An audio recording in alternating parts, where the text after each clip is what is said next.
ang taas pasahe sa mga pampublikong sasakyan na dapat sana ay simula na bukas. Mismong si Pangulong Bongbong Marcos ang nagpreno sa pagpapatupad niyan. Dismayado naman ang transport groups sa dagdag bawi sa gitna ng mega oil price hike. At nakatutok si Ivan Mayrina.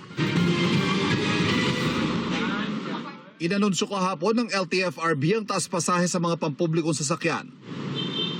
Pero bago pa ito maging epektibo bukas, pinigil ito ni Pangulong Bongbong Marcos. Sa aking palagay, dahil nga may problema pa rin tayo dahil sa gera sa Middle East, ay sabi ko siguro hindi ito ang panahon para magtaas ng pamasahe para sa ating mga kababayan. Kaya inutos ko sa DOTR na suspendihin muna ang fare hike. Sa tingin ng Pangulo, sa kasalukuyang sitwasyon, ang kailangan daw ng mga commuter, ng mga manggagawa at estudyante ay ang pag-alalay ng gobyerno. Pero ang dagdag bawi, ikinadismaya ng mga transport group na iniinda ang halos dumoble ng presyo ng produktong petrolyo. Sabi nila, barya na nga lang daw, ipinagkakait pa. Pinaasa tayo, hindi pa nai-implement, binawi na. Ito po yung masakit sa atin. Hindi pa nai-implement, binawi na, purong sulong, laban bawi, itong ating pamahalaan sa gitna ng krisis. Kung tutusin, alikabok lang yun, yung pisong yun. Kumpara sa diesel na kinikonsumo namin sa araw-araw na pamamasada. Titigil na lang po kami yan.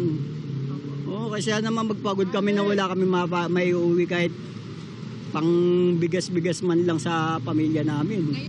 Ang Pangulo may pangako sa sektor ng transportasyon. Huwag po mag-alala ang ating mga transport workers dahil mamadaliin po namin, dadagdagan po namin ang suporta sa inyo para naman ay hindi kayo masyadong mahirapan. Kailan may dadagdag ng Pangulo at magkano ang kanilang idadagdag? Kagaya po ng nabanggit ko, ang assistance to individual in crisis situation 5,000 ay kulang po iyan sa itinaas po ng presyo.